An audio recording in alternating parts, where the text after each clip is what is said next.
um homem chamado Nicodemos, que veio visitar Jesus uma noite e disse: Rabino, sabemos que você é um professor que veio de Deus, porque ninguém poderia fazer os milagres que você faz a menos que Deus estivesse com ele.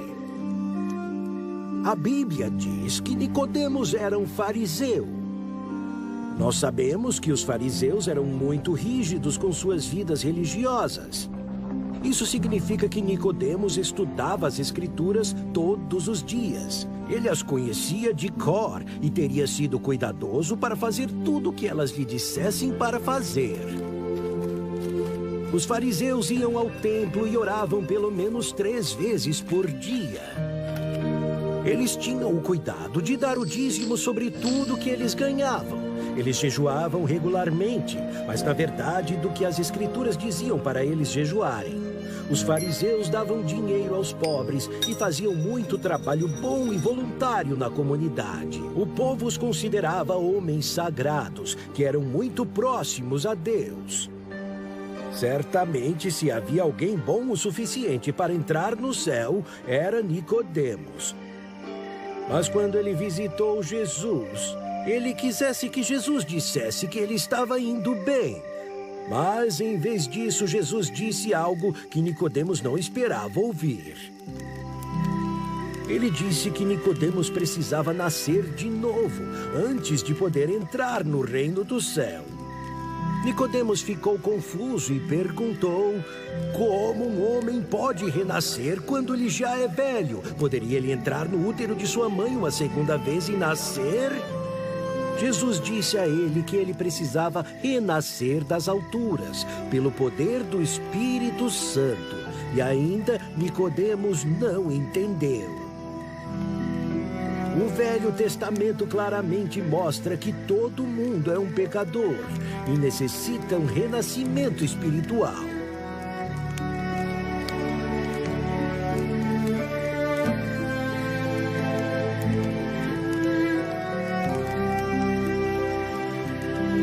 Então, por que Nicodemos, um professor e líder do povo judeu, não entendeu esta importante verdade?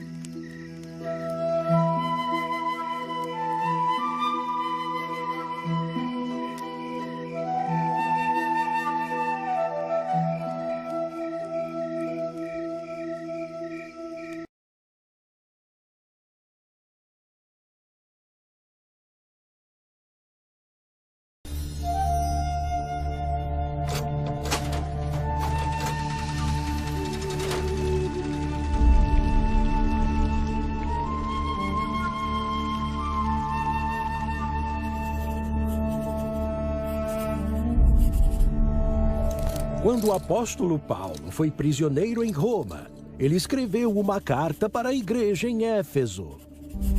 Na carta, ele descreveu quão abençoados os cristãos são por causa do que Cristo fez por eles e tê-los encorajado a seguirem sua fé e a viver vidas santificadas. Ele escreveu que havia uma batalha feroz que cristãos teriam que lutar. A batalha não seria lutada contra pessoas, mas contra forças espirituais do mal. Paulo escreveu que cristãos deveriam vestir a armadura completa de Deus a fim de saírem vitoriosos desta batalha. Provavelmente ele teve a ideia da armadura observando os soldados romanos que o estavam vigiando. A primeira peça da armadura era um largo cinto de couro. O cinto é a peça base da armadura de um soldado. Paulo chamou a isto o cinto da verdade. Jesus é aquela verdade. Ele é o único caminho para Deus, e sem ele não haveria esperança. Ele é a pedra fundamental da nossa salvação, a base da nossa fé cristã. A próxima peça da armadura era a couraça. Ela é encaixada e segura pelo cinto e protegia os órgãos vitais dos soldados. Paulo chamou a ela a couraça da justiça, porque a pessoa de fé está completamente protegida na justiça de Cristo contra todas as acusações do diabo. O exército romano era conhecido por cobrir grandes distâncias em terreno irregular.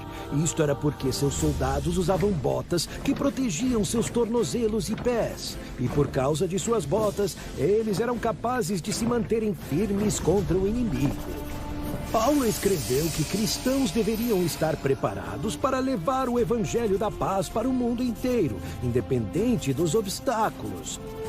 O diabo tentaria impedi-los, mas com um passo firme, eles seriam capazes de enfrentar seus truques e ataques. O escudo romano era grande o suficiente para cobrir o corpo inteiro de um soldado.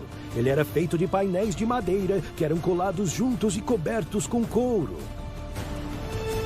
Antes de ir para a batalha, o soldado ensopava seu escudo com água para que ele pudesse extinguir as flechas de fogo do inimigo. Paulo escreveu que o escudo era como nossa fé em Cristo. Nossa fé nos protegerá contra todas as flechas de fogo que o inimigo atire em nós. O capacete era um símbolo da autoridade romana e protegia os soldados contra ferimentos. No entendimento de Paulo, o capacete romano era um símbolo da salvação cristã. Os cristãos confiam que Deus irá protegê-los e preservá-los, não importa quão furiosa seja a batalha. Nossa salvação está garantida por causa da fidelidade de Deus, e nada pode nos separar do amor de Cristo.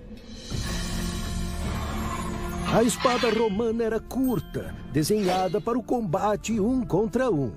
É a única peça da armadura que pode ser usada tanto defensivamente quanto ofensivamente.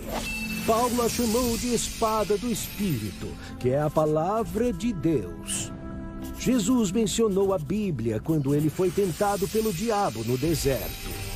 E o diabo não pôde lutar contra ele.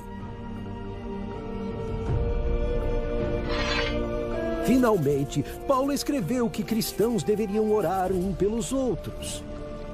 É a oração que mantém os cristãos em constante comunicação com Deus, que nos protege e nos mantém através de todas as provações e tentações. Viu só? O apóstolo Paulo entendia as armações do diabo muito bem. Ele também sabia que para resistir contra qualquer ataque espiritual, nós devemos estar completamente vestidos com a armadura de Deus.